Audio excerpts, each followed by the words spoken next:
পদে কৈছে এহিজন বাসুদেৱ হেন বুদ্ধি কৰি সবান্ধৱে উদ্ধৱক অৰ্চিলা সাদৰী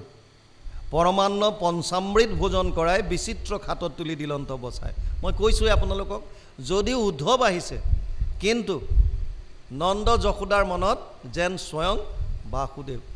অৰ্থাৎ তেওঁৰ পুত্ৰ আহিছে সেই বুলি তেওঁলোকে মনত ভাবিছে, যে মোৰে পুত্ৰ আহিছে বুলি ভাবি তেওঁক আনি সুন্দৰভাৱে খাতত বহুৱাই পৰমান্ন পঞ্চামৃত ভোজন কৰাইছে। তাতে বসি ভুঞ্জিলন্ত কৰ্পূৰ তামোল বৈষ্ণৱক পায় আনন্দে আনন্দে আকুল। পৰম বৈষ্ণৱ বুলি গম পাইছে, সেইকাৰণে মনত অতি আনন্দ ভাৱ। মৰ্দিল স্বহস্তে উদ্ধৱৰ দুই পাও গতশ্ৰম দেখি পাছে আতি প্ৰীতি ভাৱ। ভাবিছে ইমান দূৰৰ পৰা আহিছে, গতিকে তেওঁৰ কষ্ট হৈছে বুলি ভৰিকেইটা পিটিকি দিছে। কিমান মৰম, ভৰিকেইটা ধৰি দুইটা ভৰি সুন্দৰভাৱে পিটিকি দিছে, মৰ্দন কৰি দিছে, যাতে এই যিটো শ্ৰম হৈছে তেওঁ ইমান দূৰ অহাৰ কাৰণে হয়তো কষ্ট পাব পাৰে, তাৰ কাৰণে নন্দ যি গোকুলৰ এজন মান্য ব্যক্তি সেইজনে উদ্ধৱক এজন বৈষ্ণৱ বুলি গম পায় ভকতৰ চৰণ কমল তেওঁ নিজে উঠাই লৈ মৰ্দন কৰি দিছে। পুচিলা কুশল বাৰ্তা উদ্ধৱত নন্দ তোমাক দেখিলোঁ কিন্তু পৰমানন্দ যাদৱ বংশৰ বাপ কহিও কল্যাণ শুনা হৰি কথা এইটো অমৃত সমান। তাৰপিছত বিভিন্ন কথা বতৰা পতাৰ পাছত এতিয়া কৈছে যে যাদৱ বংশৰ কথা কোৱা, কেনেকৈ আছে তেওঁলোক, কি কথা। এতিয়া ইয়াত আহিছে শুনা হৰি কথা এইটো অমৃত সমান ইহে তৰাই বেক সুখে ঘোৰ সংসাৰত চাৰিও বেদৰ জানা এহিষে সন্মত। আমি কালি কৈছিলোঁ আপোনালোকক, বেদ সনাতন ধৰ্মৰ মূল যি গ্ৰন্থ সেয়া হৈছে বেদ। বেদ কোনেও লিখা নহয়, বেদক অপৌৰুষেয় বুলি কয়। বেদ ভগৱান নাৰায়ণৰ নিশ্বাসত বাজ হৈছে। প্ৰলয় কালৰ পাছত তেওঁ যেতিয়া শুই আছে, জগত সংহৰি সুতি আছা নাৰায়ণ প্ৰথম নিশ্বাসে বাজ ভৈলা বেদগণ। প্ৰভু ভগৱন্ত নাৰায়ণৰ নিশ্বাসত বাজ হৈছে কি? বেদ। এই বেদ ভগৱান নাৰায়ণে ব্ৰহ্মাৰ হৃদয়স্থিত হৈ পেলাই তেওঁৰ হৃদয়ত বেদ দিয়ে জ্ঞান, আৰু এই ব্ৰহ্মাই নাৰদক দিলে। তেনেকৈ আহি পেলাই ব্যাসদেৱে সেই বেদৰ বিস্তাৰ কৰে। বিস্তাৰ কৰাৰ পাছত এতিয়া ইয়াত চাৰিখন বেদলৈ কৰিলে। ঋক সাম যজুৰ অথৰ্বক্ষ চতুৰ্বেদ ঊৰ্ধতে 1:4:20 প্ৰথম স্কন্ধ 4ৰ্থ অধ্যায় 20 নম্বৰ শ্লোক। চাৰিখন বেদ কৰিলে, ঋক বেদ, সাম বেদ, যজুৰ বেদ, অথৰ্ব বেদ। এতিয়া ইয়াত কৈছে ইহে তৰাই বেক সুখে ঘোৰ সংসাৰত চাৰিও বেদৰ জানা এহিষে সন্মত। ভাগৱতৰ শুনা হৰি কথা এইটো অমৃত সমান। আগতে ক'লে প্ৰভু ভগৱন্তৰ কথাখিনি অমৃতৰ দৰে। আপোনালোকে জানি আচৰিত হ'ব, যেতিয়া শুকদেৱে পৰীক্ষিতক ভাগৱত শুনাইছিল, কালি আমি আলোচনা কৰিছিলোঁ কিয় শুনাবলগীয়া হ'ল। পৰীক্ষিতে কেনেকৈ সমীক মুনিৰ ডিঙিত সাপ দিছিল, এডাল মৰা সাপ এডাল দিলে, কেনেকৈ শৃংগী মুনিয়ে পিতেকে অভিশাপ দিলে, সপ্তম দিৱসত তোক তক্ষকে দংশক বিষ বহনি লাগি তোৰ শৰীৰ ভস্ম হওক। আৰু তাৰ পাছত পৰীক্ষিতে নিজৰ পিতেক জন্মেজয়ক ৰাজকাৰ্য দি গংগাৰ পাৰলৈ গ'ল। গংগাৰ পাৰত গৈ পেলাই তেওঁ কৃষ্ণক ধ্যান কৰিবলৈ গ'ল। বিভিন্ন ঋষিমুনি একত্ৰিত হ'ল, প্ৰশ্ন আগবঢ়াই দিলে। ম্ৰিয়মান লোকে কি কাম কৰাটো উচিত, মৃত্যুমুখী লোকে। বিভিন্নজনে বিভিন্ন কথা ক'লে। তাৰপাছত শুকদেৱ আহিল, আৰু শুকদেৱ অহাৰ লগে লগে তেওঁৰ ওচৰলৈ এইটো প্ৰশ্ন আগবঢ়াই দিলে। অথ পৃষ্ঠমি সংসিদ্ধিম যোগিনাম পৰমম গুৰু পুৰুষস্য য়ৎ কাৰ্যম ম্ৰিয়মানস্য সৰ্বদা যদ শ্ৰোতব্যম যদ জপ্যম যদ কীৰ্তিব্যম নৃভি প্ৰভু স্মৰ্তব্যম ভজনীয়ম ৱা ব্ৰুহি যদ ৱা বিপৰ্যয়ম। 1:19:37 1:19:38 মৰণ সময়ে তোমাৰ চৰণে পুচুহু গুৰু সাম্প্ৰত ম্ৰিয়মান নৰে সদায়ে কি কৰ্ম কৰিবে এইটো লোকত। মৃত্যুমুখী মানুহে কি কাম কৰা উচিত। আৰু তাৰ পাছত ভাগৱত কোৱা আৰম্ভ কৰে। কিন্তু ভাগৱত ক'বলৈ আৰম্ভ কৰাৰ প্ৰাক মুহূৰ্তত দেৱতাসকলে অমৃতৰ কলহ লৈ পেলাই শুকদেৱৰ ওচৰত আহিল, আৰু শুকদেৱক ক'লে যে হে মুনিবৰ, তুমি এই ভাগৱত পৰীক্ষিতক শুনাব নালাগে, আমি স্বৰ্গৰ পৰা অমৃত লৈ আহিছোঁ, এই অমৃত পান কৰাই দিয়া। অমৃত যদি পান কৰাই দিয়া তেতিয়া তক্ষকে দংশন কৰিলেও পৰীক্ষিতৰ মৃত্যু নহয়। এতিয়া শুকদেৱে সুধিলে যে বিনিময়ত তোমালোকক কি লাগিব, তোমালোকেতো এনেই নিদিয়া অমৃত, কিবা এটা তাৰ বিনিময়ত লাগিব গতিকে বিনিময়ত তোমালোকক কি লাগিব দেৱতাসকলে তেনেকৈ কোৱাৰ পাছত দেৱতাসকলে শুকদেৱে যেতিয়া সুধিলে বিনিময়ত কি লাগিব দেৱতাসকলে ক'লে যে তাৰ বিনিময়ত আপুনি আমাক স্বৰ্গলোকত গৈ এই ভাগৱত শুনাই দিয়ক বুজি পালে যে আমাৰ স্বৰ্গৰ অমৃত পৰীক্ষিতক পান কৰোৱা আৰু ভাগৱত ভাগ আপুনি লৈ গৈ স্বৰ্গত আমি দেৱতাসকলক পান কৰোৱা শুকদেৱে ক'লে সামান্য কাঁচৰ লগত মানে আইনাৰ লগত তুমি হীৰাৰ তুলনা কৰিবলৈ আহিছা এইটো অসম্ভৱ তোমালোক অধিকাৰীয়ে নহয় সেইকাৰণে ইয়াত অমৃতটো ধিক বুলি কৈছে বা অমৃত সমান বুলি কৈছে ভাগৱত ভাগ অমৃতৰ দৰে 7 দিন ভাগৱত পান কৰাৰ পাছত পৰীক্ষিতৰ মৃত্যুৰ প্ৰতি ভয় নাইকিয়া হৈ গ'ল তক্ষকে আহি দংশন কৰাৰ প্ৰাক মুহূৰ্ততে তেওঁ সকলো ৰূপে শেষ ভাগৱততো ইয়ালৈকে কৈছে যে তক্ষকে পুত্ৰৰ কাম কৰিলে তক্ষকে পুত্ৰৰ কামহে কৰিছে বুলি কৈছে পুত্ৰৰ কাম কৰিছে মানে আহি যেতিয়া তেওঁ খোট মাৰিলে ভস্ম হৈ গ'ল যেনেকৈ পিতেকে চিতাত জুই দিয়ে সেইটোহে গতি কৰিলে তাৰ আগতেই পৰীক্ষিতে অলৰেডি ভয়ৰ পৰা মুক্তি পালে আমাৰো ভয় আছে কাৰ ভয় মৃত্যুৰ ভয় আমি সবে ভয় কৰি থাকোঁ কেৱল তত্ত্বটো নজনাৰ কাৰণে আৰু আপুনি মই যে ভয় কৰোঁ এই ভয়ৰ সুবিধাটো বহুতে লয় এজন ইণ্ডিয়াৰ অতি ফেমাছ এজন জ্যোতিষে কৈছিল যে জ্যোতিষ শাস্ত্ৰটো একো মিছা নহয় জ্যোতিষ শাস্ত্ৰ এটা প্ৰামাণিক এইটো ছায়েন্স হয় এটা সাব চেপ্টাৰ হয় জ্যোতিষ বিজ্ঞান হয় কিন্তু সুবিধাবাদীটো সকলোতে আছে এজন খুব ইণ্ডিয়াৰ প্ৰখ্যাত এজন জ্যোতিষীয়ে কৈছিলে যে আমি জ্যোতিষ শাস্ত্ৰৰ দ্বাৰা ক'ব পাৰোঁ যদি সময়টো প্ৰপাৰলি গম পাওঁ তেতিয়াহ'লে তেওঁৰ ভৱিষ্যতত কি হ'ব পাৰে আমি কৈ দিব পাৰিম কিন্তু এটা কথা সত্য যদি কৃষ্ণত যদি শৰণ ল'লে তাৰ ওপৰত আৰু তেওঁৰ কৰিবলগীয়া একো কাম নাই কেৱল কৃষ্ণত শৰণ যদি লৈ লয় বাকী একো কাম নাই সব ক্লিয়াৰ হৈ যাব আৰু সেই কথাটোকে বাৰে বাৰে ভাগৱতত কৈ আছে আন একো কথা নাই অমৃতৰ সমান বুলি কৈছে ভাগৱতে ইয়াত সেইকাৰণে কৈছে হৰি কথা অমৃতৰ সমান তাৰ পাছত ক'লে ইহে তৰাই বেক সুখে ঘোৰ সংসাৰত চাৰিও বেদৰ জানা হিষে সন্মত আমি সকলো দুখত আছোঁ কিয় 3টা তাপে আমাক তাপিত কৰি ৰাখিছে 3টা তাপ এটা হৈছে আদি দৈবিকটো কেনেকুৱা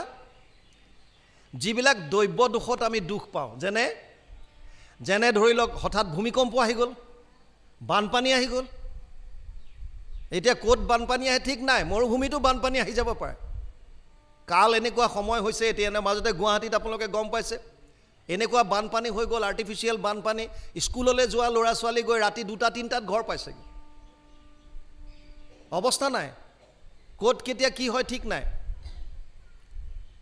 দৈবৰ দুখত যিমানবিলাক আমাৰ জীৱনত আমি তাপ পাওঁ কষ্ট পাওঁ সেইটো আদি দৈবিক বুলি কৈছে দ্বিতীয়টো হৈছে আদি ভৌতিক ভূত বুজায় ভূত মানে প্ৰাণীৰ পৰা যিবিলাক কষ্ট পাওঁ কুকুৰে কামুৰি দিলে মেকুৰীয়ে কামুৰিলে মানুহে কষ্ট দিছে কিবা কৰিছে আৰু আনটো হৈছে তৃতীয়টো হৈছে আধ্যাত্মিক তাপ শাৰীৰিক আৰু মানসিক দুটা আছে আধ্যাত্মিকত শৰীৰৰ বিভিন্ন ধৰণৰ অসুখ অশান্তি এটা আমাৰ আছে প্ৰত্যেকৰে আৰু এটা হৈছে মানসিক তাপবিলাক বেছিকৈ কিয় আহে জানে মানসিক কষ্ট পোৱাৰ মূল কাৰণ হৈছে আমি শৰীৰটোকে মই বুলি ভবাৰ কাৰণে এইটো মূল যিদিনাই আমি গম পাম যে মই শৰীৰ নহয় মই আত্মা এই উপলব্ধিটো যেতিয়াৰ পৰা হ'ব তেতিয়াৰ পৰা আপোনালোকে মানসিক তাপবিলাক আপোনালোকৰ কমি যাব কাৰণটো বুজি লওক বৰ ভালকৈ শৰীৰটোক মই বুলি ভবাৰ কাৰণে শৰীৰৰ লগত সম্বন্ধ থকা বস্তু আৰু ব্যক্তিবিলাকক মোৰ বুলি ভাবো মোৰ আৰু মোৰবিলাকৰ প্ৰতি মোহ হয় আসক্তি বাঢ়ি যায় এইটো মোৰ তেতিয়া সেই মোৰ বস্তুটোৰ যদি হানি বিঘিনি হয় তেতিয়া আমাৰ মনত কষ্ট আহে বস্তুটো বুজিলে যদি মোৰ ভাৱটো এই আসক্তিটো যদি নাথাকে মই আত্মা গতিকে আমি দুদিনৰ কাৰণে আহিছোঁ যেতিয়া আকৌ এইটো শৰীৰ পৰিব আকৌ বেলেগলৈ যাব লাগিব এই ভাৱটো যদি আহি যায় তেতিয়াহ'লে আপোনাৰ মোহ নাথাকিব কাৰো প্ৰতি আৰু মোহটো যেতিয়া নাথাকে তেতিয়া তেওঁলোকৰ হানি বিঘিনিয়েও আপোনাক বিশেষ আঘাত দিব নোৱাৰে, মানসিকভাৱে আপুনি ভাগি নপৰে। এটা ল'ৰাই চাহ দোকানত চাহ খাইছে, স্পেচিয়েল কাট মাৰি চাহটো বনাব দিছে, চাহ মুখত ঢোক মাৰিছে, খুৰা ভতিজাওক এটা আহি কৈছে, খুৰা বাছ এখন এক্সিডেণ্ট হ'ল, 40-50 জনমান মানুহ মৰিছে। আৰু খুৰাকে দোকানীটোক কৈছে যে চাহত চেনি কম হৈছে, তই চেনি এচামুচ লৈ আহ। বস্তুটো বুজক, চাহ হাতত লৈ ঢোক মাৰিছে, সৰু ল'ৰাটো ভতিজাকে আহি কৈছে, খুৰা আমাৰ ঘৰৰ ওচৰত বাছ এখন পাল্টি মাৰিছে, লুটি খাই পৰিলে, এক্সিডেণ্ট, 40-50 জনমান মানুহ মৰিছে। ইয়াৰ একো হোৱা নাই, কোনো ধৰণৰ ক্ৰিয়া কৰা নাই, ই মাত্ৰ চাহত যে চেনি কম হৈছে সেইটো কথাই উপলব্ধি কৰিছে আৰু দোকানীটোক কৈছে এচামুচ চেনি দে ইয়াত। তেতিয়া ভতিজাকটোৱে কৈছে, খুৰা বুজা নাই কিয়, বাছখনত আমাৰ অমুক অমুক আছিল, লগে লগে গিলাচ পেলালে। বুজিছে, খবৰটো আগতে পাইছে, আগতে 40-50 জন মানুহ মৰাৰ খবৰটো পাইছে, কিন্তু একো ক্ৰিয়া হোৱা নাই। যেতিয়াই মোৰ কোনোবা আছে বুলি গম পাই গ'ল, লগে লগে ভাগি পৰিলোঁ আমি। তাৰমানে সেইটো কিয় হ'ল, মোৰ এই শৰীৰটোৰ লগত সম্বন্ধ বস্তুবিলাকত যদি হানি বিঘিনি হয় তেতিয়াহ'লে আমি ভাগি পৰোঁ। সেইটোৱে হৈছে মোহ। সেইকাৰণে মমতাটো বেছিকৈ কৰাটো বেয়া। চাওক, নাও এখন পানীতে থাকে, নাওখন পানীত থাকে, এইটো এটা একদম চিৰন্তন সত্য। কিন্তু নাৱত যদি পানী সোমোৱা আৰম্ভ কৰি দিয়ে তেতিয়া এইটো ভয়, এইটো চিন্তাৰ বিষয়। আপোনালোকে যদি পৰীক্ষা চাই, মৌ অলপমান বটল এটা থৈ বৈয়ামত এটা জেগাত ৰাখি দিব, ওপৰত অকণমান মৌজোল লগাই দিব, অলপ পাছত লক্ষ্য কৰিব মাখি আহিব তালৈ। কিছুমান মাখি আহি ওপৰতে পৰি মৌ খাব আৰু উৰি গুচি যাব, কিন্তু কিছুমান মাখি লাহে লাহে বৈয়ামৰ ভিতৰলৈ যাব, আচল যিখিনি আছে মৌ য'ত আছে সেয়া খোৱাৰ প্ৰয়াস কৰিব। আৰু তাত যেতিয়া সোমাবগৈ তেতিয়া পাখিয়ে চাখিয়ে মৌ লাগি যোৱাৰ পাছত ই উৰিব নোৱাৰা হ'ব আৰু তাত শেষ। আসক্তিটো আমাৰ তেনেকুৱা। আসক্তি সংসাৰৰ প্ৰতি কেতিয়াও নকৰিব, তাত কৰিলে আমাক তাপ দিব, যিটো মানসিক তাপ। আৰু এইটোৰ কাৰণে আমি ভয়ত থাকোঁ। এটা ল'ৰাই ছোৱালী এজনী বিয়া কৰাই আনিলে, ছোৱালীজনীক সদায় ভয় খুৱায়, ঘৈণীয়েকক বিভিন্ন কাম কৰিবলৈ কয়, কিন্তু শেষত কয় যে এইটো কৰ, তই যা পানী আন, নহ'লে কাপোৰ ধো, নহ'লে যা ভাত বনা, নহ'লে। ঘৈণীয়েকে ভাবে নহ'লেতো কি, মানে মনতে ভাবে, কিন্তু সুধিবলৈ ভয় কৰে। কি বা কয়, নহ'লে কি বুলি সুধি দিলে কিজানি কৈ দিয়ে ডিভোৰ্চ দিম, কিজনী কৈ দিয়ে যে তোক মাৰিম, ডিঙি কাটি দিম, তোক কোবাই অৱস্থা নাইকিয়া কৰিম, ঘৰলৈ পঠিয়াই দিম, বিভিন্ন হ'ব পাৰে। আপোনাৰ মনত বহুত চিন্তা আহিব পাৰে, নহ'লে বহুত কিবা কিবি হ'ব পাৰে। সেইকাৰণে একো নোসোধে আৰু যি কৰিবলৈ কয় তাকে কৰি গৈ আছে, কিন্তু সদায় মানসিকভাৱে কষ্ট পাই আছে। কিয়, সুধিব পৰা নাই, এইটো কৰ, নহ'লে কামটো কৰে, কিন্তু মনটোত ভাৱ আছে যে নহ'লে বা কি হয়, নহ'লে কি হয়, নহ'লে কি হয়, সদায় সেইটো ভাৱত চলি আছে। আৰু এবছৰৰ পাছত চাওক, আপোনাৰ শাৰীৰিক ৰোগে আপোনাক ইমান ক্ৰিয়া কৰিব নোৱাৰে যিমান মানসিকে কৰে। চিন্তাটো অতি বেয়া বস্তু।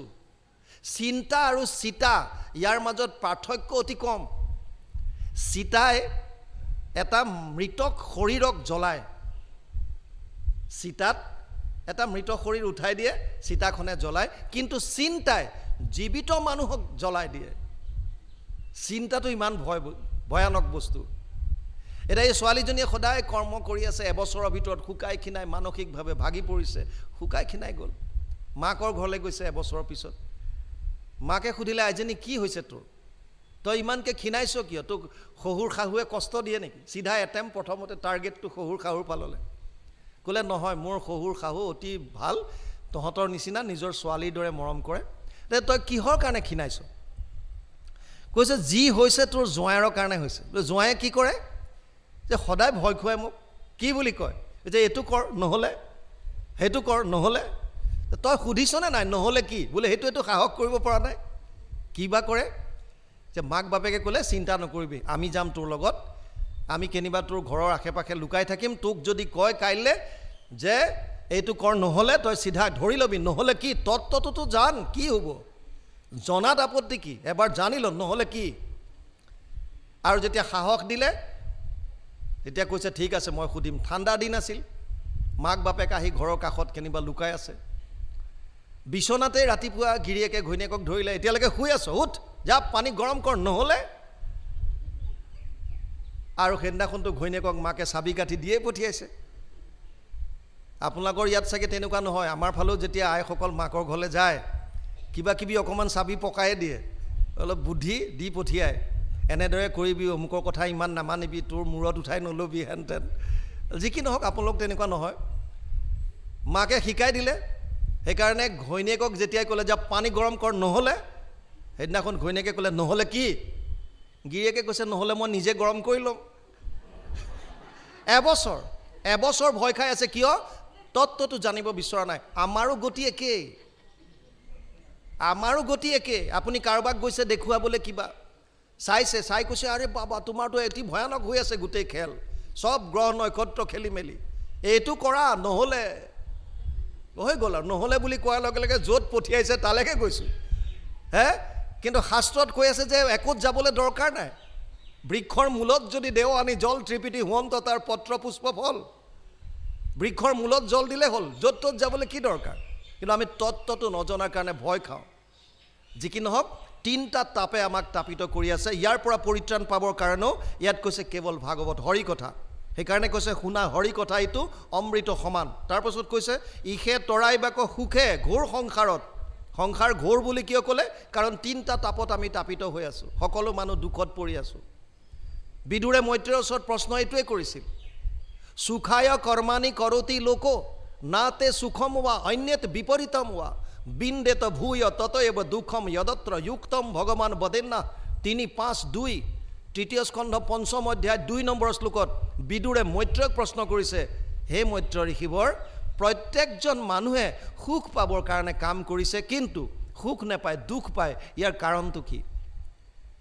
তাৰ উত্তৰত ভাগৱতে শুনাইছে মৈত্ৰেয়ও বিদুৰক ভাগৱতে শুনাবলগীয়া হ'ল ইয়াতকে শ্ৰেষ্ঠ নাই আৰু কি শুনাব কৃষ্ণৰ কথা অবিহনে বেলেগ একো শ্ৰেষ্ঠ হ'বই নোৱাৰে নাই সমস্ত শাস্ত্ৰৰ সাৰ সেইটোৱে সেইকাৰণে ক'লে ইয়াত চাৰিও বেদৰ জানা এইকে সন্মত ইয়াক কোনে কাটিব পাৰে ভাগৱতে কৈছে যিজন ব্যাসদেৱে বেদৰ বিস্তাৰ কৰিছে সেইজনৰে লিখা কথা ইয়া গুৰুজনাই অনুবাদ কৰি থৈছে তাৰ পাছত কৈছে হৰি বিমুখৰ নাহি কহিতো কল্যাণ কোটি কোটি জন্ম যাতনাতে যায় প্ৰাণ আমি দুখ কিয় পাওঁ মূল কাৰণ আমি হৰিৰ বিমুখ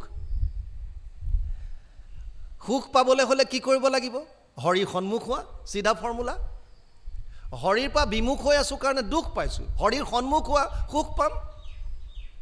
আপোনাৰ প্ৰাৰব্ধত দুখ আনিব পাৰে একো ডাঙৰ কথা নহয় আমি কালিও কৈছিলোঁ আপোনালোকক যিটো সুখ দুখৰ কনচেপ্টটো এইটো হৈছে চাওক সুখ দুখৰ মূল যিটো বেছ ভকতসকলে উলিয়াইছে চাৰিটা বস্তুৰ ওপৰত তেওঁলোকে ভিত্তি কৰিছে 25% নিৰ্ভৰ কৰিছে প্ৰাৰব্ধ মানে আমি কালি আলোচনা কৰিছিলোঁ যে আমি যিমান কৰ্ম কৰোঁ এই কৰ্মবিলাকৰ বিপৰীতে তিনি ধৰণৰ ফল থাকে অনিষ্টম ইষ্টম মিশ্ৰম ত্ৰিবিধা কৰ্মনা ফলম অষ্টাদশ অধ্যায় 12 নম্বৰ শ্লোক গীতা তাত কৈছে তিন ধৰণৰ ফল আছে ভাল বেয়া আৰু মিশ্ৰিত মানে পাপ পুণ্যৰ মিশ্ৰণ এতিয়া এইবিলাক সব সঞ্চিত হৈ আছে আমি তাৰ এটা অংশ লৈ আহিলোঁ অংশ যিটো আনিলোঁ সেইটো ভোগ কৰিবই লাগিব সেইটো শেষ নকৰালৈকে আপুনি শৰীৰ আপোনাৰ কেতিয়াও মানে পৰিবলৈ নিদিয়ে বা মৃত্যু হ'ব নোৱাৰে প্ৰহ্লাদে নৰসিংহ ভগৱানক দৰ্শন কৰিলে কিন্তু প্ৰহ্লাদকো কৈছে কীৰ্তনে পলাইব পাপছয় ভোগ ভুঞ্জি পুণ্য কৰ ক্ষয় তোৰ পুণ্যখিনি ক্ষয় কৰ কেনেকৈ ভোগ ভুঞ্জি তাৰ মানে যেতিয়ালৈকে আপুনি কৰ্মফল যিটো লৈ আহিছে প্ৰাৰব্ধ আনিছে সেইটো ভোগ কৰি শেষ নহয় তেতিয়ালৈকে শৰীৰ আপোনাৰ যাব নোৱাৰে এতিয়া ইয়াত কৈছে ঘটনাটোত যেতিয়ালৈকে আমাৰ এইটো কৰ্মফল আমাৰ তেনেকৈ চলি আছে যিটো আমি লৈ আহিছোঁ কৰিব লাগিব চাৰিটা বস্তুত নিৰ্ভৰ কৰিছে সুখ দুখৰ তাৰে 25% নিৰ্ভৰ কৰিছে প্ৰাৰব্ধ যিটো লৈ আহিছোঁ সেইকাৰণে সৰুতে কিছুমান সন্তান সোণৰ চামুচ মুখত দি জন্ম হোৱা বুলি কয় অৰ্থাৎ অতি গুণী জ্ঞানী ঘৰত হৈছে কোনোবা ধনী ঘৰত হৈছে কোনোবা বেলেগ ধৰণৰ হৈছে কোনোবাই হয়তো একেবাৰে দুখত য'ত কষ্ট কৰি আছে তেনেকুৱা ঘৰত হৈছে বিভিন্ন ধৰণৰ হ'ব পাৰে সেইটো তেওঁৰ আগৰ জন্মৰ প্ৰাৰব্ধত যিটো লৈ আহিছে সেইটোৰ অনুসাৰে ভোগ কৰিব লাগিব দ্বিতীয়টো অতি ডাঙৰ কথা সন্তানটোৰ সুখ দুখৰ 25% নিৰ্ভৰ কৰিছে আইসকলৰ ওপৰত মানে মাকৰ ওপৰত স্পেচিয়েলি সন্তান জন্ম দিবলৈ যোৱাৰ পৰা বুলি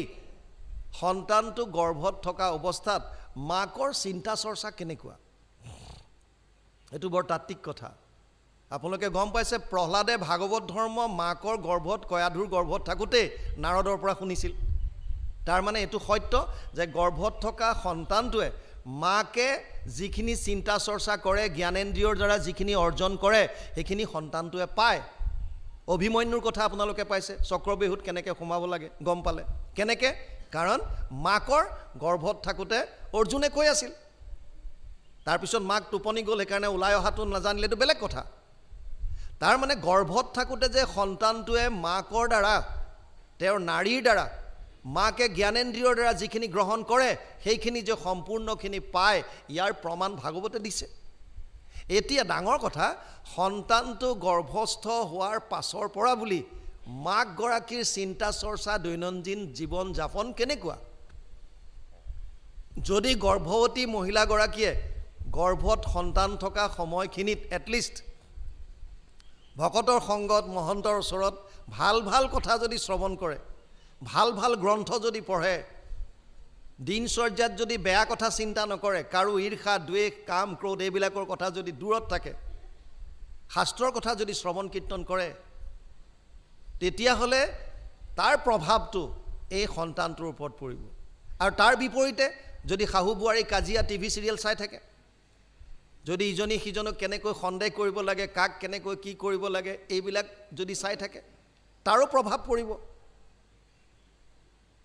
আমাৰ তাত এটা নিয়ম আছে গৰ্ভৱতী মহিলাৰ টেঙা খাবলৈ মন যায় জ্বলা খাবলৈ মন যায় আৰু তেতিয়া যি মন যায় সেইবিলাক আনি পেলাই দিয়ে টেঙা কেতিয়াবা খুবকৈ দিয়ে কেতিয়াবা জ্বলাৰ কিবা বনাই দিয়ে আপোনালোকে জানি আচৰিত হ'ব 5 মাহলৈকে সন্তানটোৰ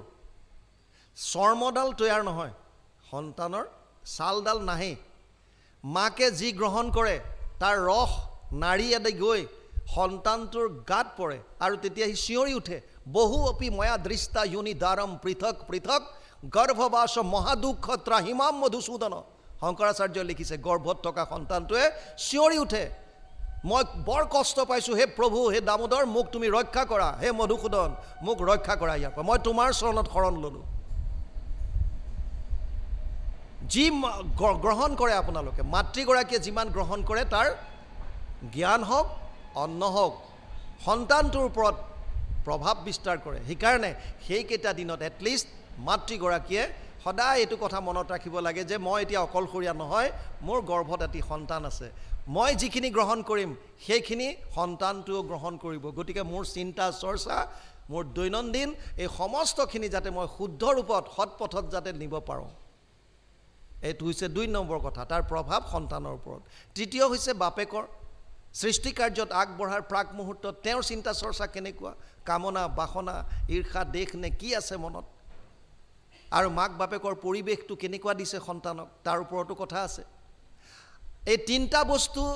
জন্ম হোৱাৰ পাছত এটা সন্তানে সলনি কৰিব পৰা উপায় একো নাই তাৰ মানে প্ৰাৰব্ধ যিটো লৈ আহিছে নাম্বাৰ 1 ভোগ কৰিব লাগিব গৰ্ভস্থ অৱস্থাত মাকে যিখিনি কৰিলে তাৰ প্ৰভাৱ ভোগ কৰিবই লাগিব বাপেকে সৃষ্টি কাৰ্যত যোৱাৰ পৰা যিখিনি কৰ্ম কৰিলে তাৰ প্ৰভাৱ ভোগ কৰিব লাগিব কিন্তু 25-75% টো গ'ল 25% সেই সন্তানটোৰ নিজৰ থাকে তেওঁ জন্ম হোৱাৰ পাছত জ্ঞান অৰ্জন কৰাৰ পৰা নিজে কি কৰিছে অৰ্থাৎ আপুনি মই কি কৰিছোঁ যদি আপুনি মই এতিয়াৰ পৰাও যদি আমি সৎপথত ভকতৰ সংগত শাস্ত্ৰৰ মতে যদি চলা আৰম্ভ কৰি দিওঁ প্ৰাৰব্ধত যদি ভয়ানক কিবাও থাকে ভগৱানে কৈছে মই নিমিত্ত মাত্ৰ কৰি পাৰ কৰাই দিম প্ৰাৰব্ধ নুই কৰিব নোৱাৰে নিমিত্ত মাত্ৰ কৰিব উদাহৰণ লওক দুটা নলে গলে লগা বন্ধু এটা সদায় সন্ধিয়া ভাগৱতৰ কথা শুনিবলৈ আহে ভকতৰ লগত সদায় এনেকৈ ইয়াত ভাগৱতৰ চৰ্চা হয় আৰু ইটো ল'ৰা সদায় সন্ধিয়া ক্লাবত যায় য'ত তাত ডান্স ড্ৰিংক এইবিলাক কৰে দুইটাৰ মাজত বিৰাট ফ্ৰেণ্ডশ্বিপ ক্লাবলৈ যোৱাটোৱে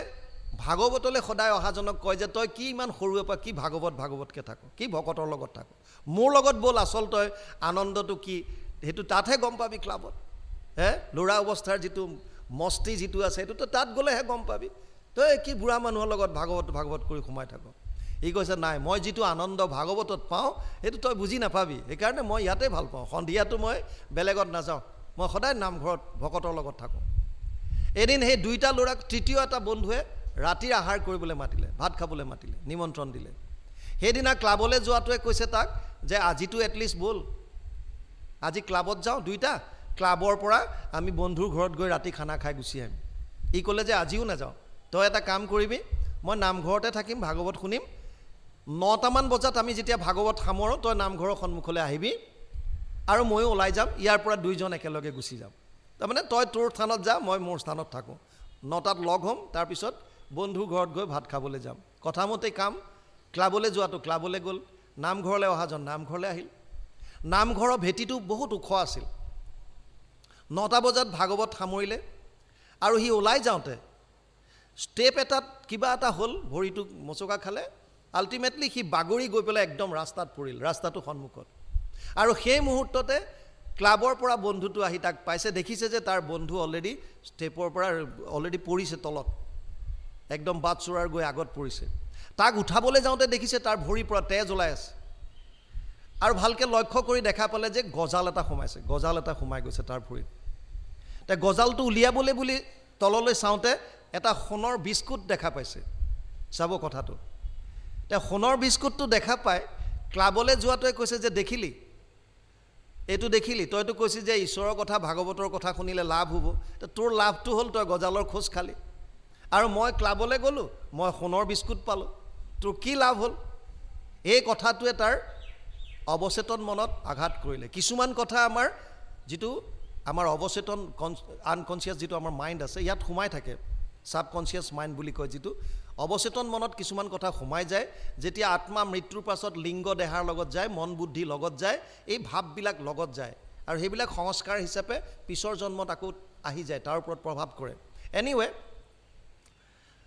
সময়ত মৃত্যু হ'ল ল'ৰাটোৰ যমৰ ওচৰলৈ গ'ল যমক তেতিয়া সুধিছে যে মোক আপুনি নৰকলৈ পঠাই স্বৰ্গলৈ পঠাই মোৰ কৰ্মফল য'তে পঠাওক মাত্ৰ এটা উত্তৰ দিয়ক চিধা চিধি কোনটো সেইদিনা মোৰ কি ভুল আছিল মই ভাগৱত শুনিব গৈছিলোঁ তে ভাগৱত শুনি ওলাই আহোঁতে মই গজালৰ খোজ খাবলগীয়া কিয় হ'ল মইতো এটা সৎকৰ্ম কৰি আহিছিলোঁ ঈশ্বৰৰ কথা শ্ৰৱণ কৰিছিলোঁ তেতিয়া যমে তেওঁৰ ৰেকৰ্ড পাতি চিত্ৰগুপ্তৰ হতুৱাই চোৱাই পেলাই ক'লে যে সেইদিনাখন তুমি এটা চোকা অস্ত্ৰৰ আঘাত পাবলগীয়া আছিল মানে ধৰি লওক ডেগাৰৰ খোজ কিন্তু তোমাৰ কৰ্মৰাজি ভাল হোৱাৰ কাৰণে নিমিত্ত মাত্ৰ কৰি সামান্য গজালৰ খোজ এটাতে তোমাক বচাই দিয়া হ'ল বুজি পালে মেইন কথা আপুনি কি কৰিছে আপোনাৰ কৰ্মত এনেকুৱা জোৰ হ'ব যে ডাঙৰ ডাঙৰ বিপদ আহিলেও আপোনাৰ জীৱনলৈ আপোনাক অনুকূল বায়ুৰ দৰে পাৰ কৰাই লৈ গুচি যাব আপুনি তাৰ মাজে মাজে গুচি যাব আপোনাক একো কৰিব নোৱাৰে কাৰণ আপোনাৰ হাতত নাম আছে প্ৰভু ভগৱন্ত গতিকে তেতিয়া ক'লে বাৰু মোৰতো মই বুজি পালোঁ কিন্তু মোৰ লগৰটোৱেতো সদায় ক্লাবত যায় তাৰ কোনটো কৰ্ম কি ভাল সিটো সদায় গৈ তাত ডান্স কৰে ড্ৰিংকছ কৰে সি কেনেকৈ সোণৰ বিস্কুট পালে তেতিয়া চাই পেলাই ক'লে সেই দিনটোত সি সেইখন দেশৰ ৰজা বা মন্ত্ৰী ধৰি লওক অজস্ৰ ধন টকা পইচাৰ মালিক হ'ব লাগিছিল তাৰ সোণৰ ভাণ্ডাৰ থাকিব লাগিছিল কিন্তু কৰ্মৰাজি বেয়া হোৱাৰ কাৰণে প্ৰাৰব্ধত যিটো লৈ আহিছিল ভাল সেইকাৰণে এটা সোণৰ বিস্কুটতে সন্তুষ্ট হ'বলগীয়া হ'ল কথাৰ তাৎপৰ্য আমি সুখ দুখৰ ভাগিদাৰী আমাৰ নিজৰ কৰ্মত আপুনি মই এতিয়া কি কৰিছোঁ চব বেয়া মানি ল'লোঁ আমাৰ পৰিৱেশ বেয়া আছিল মোৰ জন্ম একেবাৰে দুখীয়া ঘৰত হ'ল কষ্ট পাই আছোঁ মই মোৰ চব বেয়া কিন্তু বৰ্তমান মই কি কৰিছোঁ যদি এতিয়াও আপোনালোকৰ যদি ঈশ্বৰ কৃষ্ণত যদি একান্ত দৃঢ় যদি বিশ্বাস হয় আৰু তেওঁৰ প্ৰতি যদি বিশ্বাস ৰাখি আপুনি আপোনাৰ কৰ্তব্য কৰ্ম কৰে তেওঁৰ গুণনাম যদি এনি টাইম স্মৰণত আনে আপোনালোকক শাস্ত্ৰই গেৰেণ্টি দিছে অনুকূল বায়ুৰ দৰে পাৰ কৰাই লৈ গুচি যাব সেইকাৰণে ইয়াত বৰ সুন্দৰভাৱে কৈছে হৰি বিমুখৰ নাহি কহিটো কল্যাণ যদি হৰিত বিমুখ হয় ক'তো আপোনালোকে আনন্দ পাব নোৱাৰে কোটি কোটি জন্ম যাতনাতে যায় প্ৰাণ হেন জানি দিয়া হৰি চৰণত চিত আতপৰে গতি আৰু নাহিকে কলিত সেইকাৰণে সকলোকে কৈছে যে প্ৰভু ভগৱন্তৰ চৰণত মনটো দিয়া কাৰণ ইয়াতকৈ কলিযুগত আৰু আন গতি একো নাই কলৌ দোষ নিধে ৰাজন অষ্টিহি এক মহান গুণ কীৰ্তনা দেৱ কৃষ্ণস্য মুক্ত সংগ পৰম ব্ৰজেত 12:351 দ্বাদশ স্কন্ধত 3য় অধ্যায় 51 নম্বৰ শ্লোকত লিখিছে দোষৰ সাগৰ কলি তাকো পৰীক্ষিত ৰাজা গুণ দেখি কৰিলা ৰক্ষণ কলিক বধ কৰিবলৈ ওলাইছিল পৰীক্ষিত কিন্তু কিহৰ কাৰণে ৰাখিলে এটা গুণ আছে মহান গুণ কি অন্ত্যজাতি পাতকিও কলিত তৰয় সুখে মুখে কৰি কৃষ্ণৰ কীৰ্তন কেৱল কলি যুগত ভগৱান কৃষ্ণৰ নাম কীৰ্তন শ্ৰৱণ কৰি যেনেকুৱাই পাপী নহওক কিয় যেনেকুৱাই যি নহওক কিয় তেওঁলোক পাৰ হৈ গুচি যাব পাৰিব সেইকাৰণে ইয়াত ক'লে আতপৰে গতি নাহিকে কলিত মনুষ্য হুইবাৰ জানা এহি মানে কাম শংকৰে ৰচিলা ডাকি বোলা ৰাম ৰাম 84 লাখ জুনি ভ্ৰমণ কৰাৰ পাছত আমি এটো শৰীৰ পাইছোঁ 20 লাখ সব স্থাৱৰ জানো 9 লাখ জলচৰ সব মানো 11 लाख कुर्म कवि गावे पक्षीगण 10 लाख बतावे 30 लाख पशु जानो हूँ भाई 4 लाख बंदर दुखदाई जब ये 84 लाख कट जावे तब कहूँ मानुष तन पावे 20 लाख स्थावर गस गसनी प्रजाति 9 लाख जलचर प्राणी प्रजाति 11 लाख कुर्म कवि गावे सरीसृप जातीय बगाई जोआ प्राणी प्रजाति चराई चिरिकटी प्रजाति आछे 10 लाख 30 लाख विभिन्न हिंस्र जंतुर प्रजाति 4 लाख बांदৰৰ प्रजाति এই 84 लाख জুনি ভ্ৰমণ কৰাৰ পাছত শত কোটি জন্মান্তৰে হৈ মহাভাগ নৰ শৰীৰক জীৱে তেবে পাৱে লাগ কিমান কষ্টৰ মূৰত আহি আমি এটো শৰীৰ পাইছো আৰু এই শৰীৰটো পোৱাৰ পাছত ইয়াক যদি আমি অভাৱত খৰচ কৰি দিও মনুষ্য শৰীৰ পায়া জিতু নৰগণ নকৰে তোমাৰ যদি শ্ৰৱণ কীৰ্তন বিফলে জনম গৈলা ভৈলা সৰ্বনাশ জীৱন্ততে মৰা কিটো ভাতিৰ নিশ্চাক বেদস্তুতিত লিখিছে কীৰ্তন গুৰুজনাই আৰু কি লিখিব তাত মানুহ জীৱন সফল কৰাৰ ফৰ্মুলা মহাপুৰুষ মাধৱদেৱে ঘোষাত লিখিছে হৰিৰ চৰণে শৰণ লৈলো মানৱী জনম সফল কৰিলো সব লিখা আছে ইয়াত নতুন কিবা ক'বলগীয়া একোৱে নাই মাত্ৰ আমি ভকতৰ সংগত আলোচনা কৰিব লাগে পঢ়িব লাগে বস আৰু পকল পঢ়ি জানি থলে নহব আচৰণত আনিব লাগিব একাৰণে ইয়াত কৈছে মনুষ্য হুইবাৰ জানা এহি মানে কাম কি হৰি চৰণত একান্ত শৰণ আৰু তেওঁৰ গুণানু কীৰ্তন শ্ৰৱণ কীৰ্তন এইখিনি শংকৰে ৰচিলা ডাকি বোলা ৰাম ৰাম ইয়াৰ পাছত আহিছে সময় যাদৱ বংশৰ কল্যাণ কথাক উদ্ধৱ কৈও খতৰে পত্নী সুতসমে কুশলে আচন্ত সখী বসুদেৱ মোৰে ধৰ্মশীল সাধু যত যদু বংশ তাহাৰ দ্ৰোহ আচৰি ভৈলহ আনন্দ সিটো পাপী কংস সবান্ধৱে গৈল মৰি আমি কথা পাতি আছিলোঁ যে উদ্ধৱ ইতিমধ্যে আহি নন্দৰ ঘৰ পালে নন্দই নিজৰ পিতেকৰ দৰে অতি আনন্দিত হৈ আলিংগন কৰি তেওঁৰ ইভেন চৰণ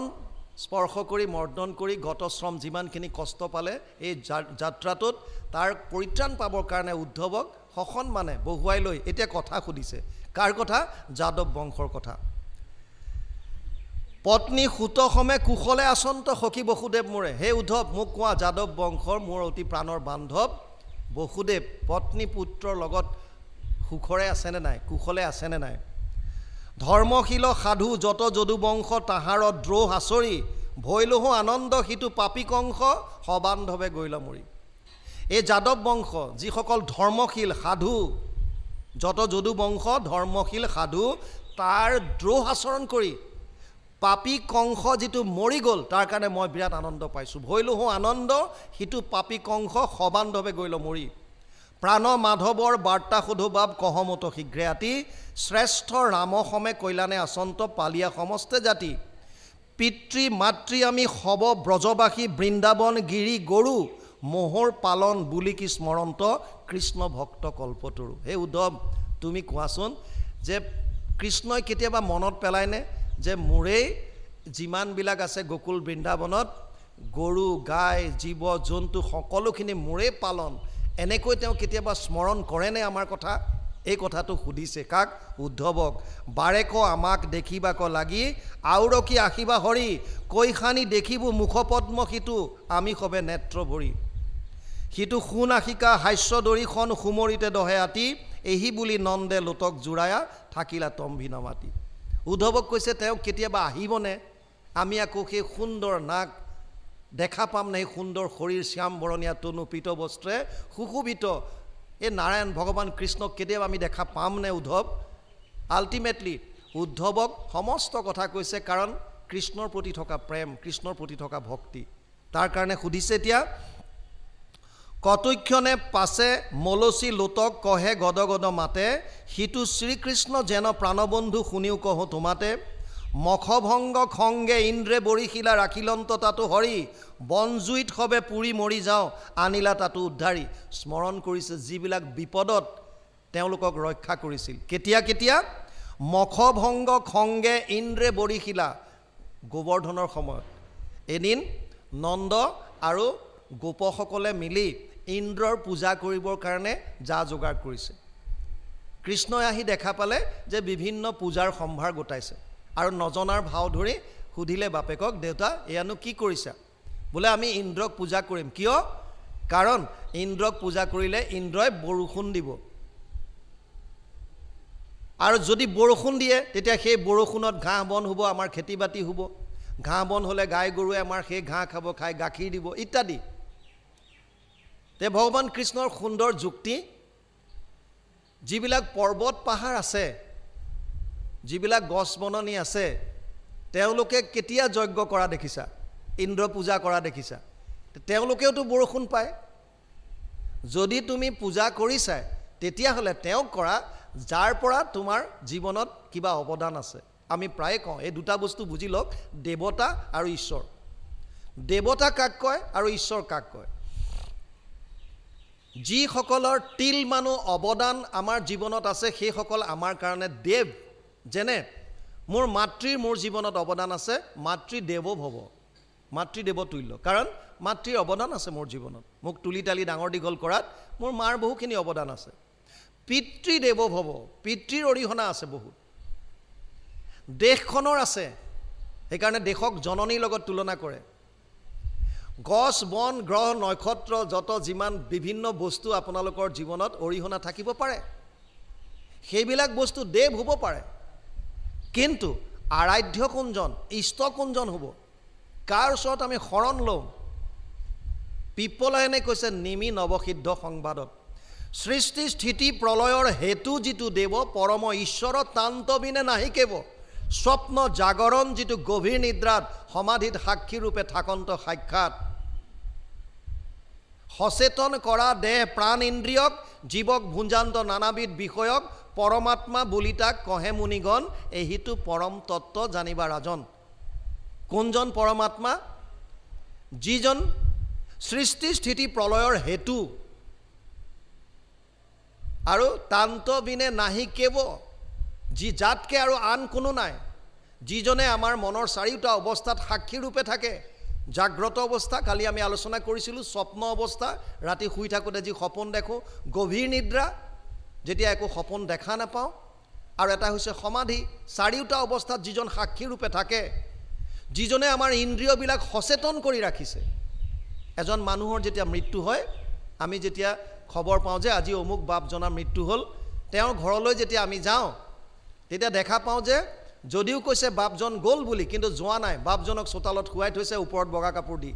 একে হাত ভৰি নাক মুখ চুলি সব একে আছে তথাপিও মানুহে চাই চাই কৈ আছে কালি সন্ধিয়া লগ পাইছিলোঁ কথা পাতিছিলোঁ আজি ৰাতিপুৱাই গ'লগৈ বেচেৰাটো কিন্তু যোৱা নাই আছে তাতে যদিও আছে সেইবিলাক ইন্দ্ৰিয়ৰ কাম নাই যেনেকৈ লাইট নাথাকিলে ফেনখনৰ কাম নাইকিয়া হয় অলপ আগতে কাৰেণ্ট গুচি গ'ল আপোনাৰ এইটোৱে কাম নিদিয়া হ'ল ঠিক তেনেকৈ ইন্দ্ৰিয়বিলাক যদি সচেতন কৰা শক্তিটো নাথাকে তেতিয়া সেইবিলাকৰ কাম নাই আৰু এই যিটো শক্তিয়ে সচেতন কৰে সেইজনক পৰমাত্মা বুলি কৈছে প্ৰৱৰ্তান্ত যেখনে ইন্দ্ৰিয় সমস্তক পৰমাত্মা বুলি তেবে কহে মাধৱক ভগৱান কৃষ্ণকে তেতিয়া পৰমাত্মা বুলি কয় কেতিয়া যেতিয়া ইন্দ্ৰিয়বিলাকক সচেতন কৰি ৰাখিছে আত্মাৰূপে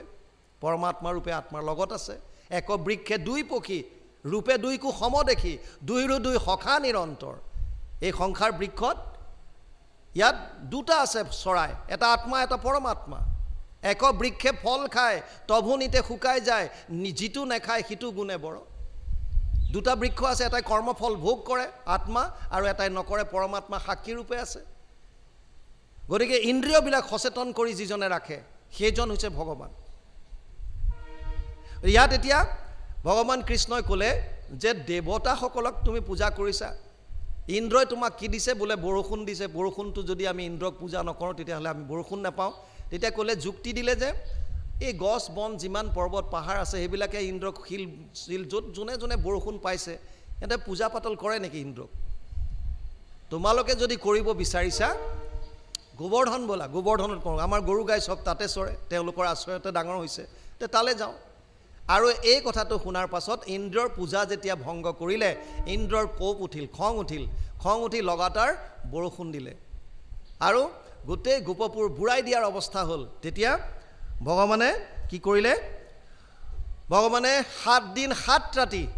প্ৰভু ভগৱন্তই গোবৰ্ধন ধাৰণ কৰি কেৰাঙুলিয়ে ধাৰণ কৰি ৰাখিলে। 7 দিন 7 ৰাতি। সেইকাৰণে ইয়াত কৈছে সেইজন কৃষ্ণ যিজনে মখ ভংগ খংগে ইন্দ্ৰে বৰিশিলা ৰাখিলন্ত তাতো হৰি।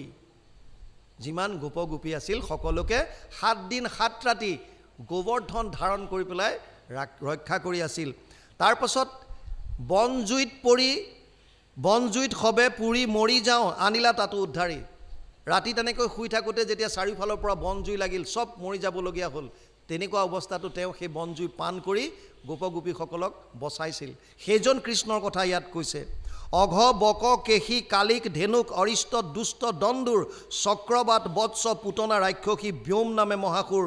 ইষব দুৰন্ত মৃত্যু ভয় হন্তে উধাৰিলা বাৰে বাৰ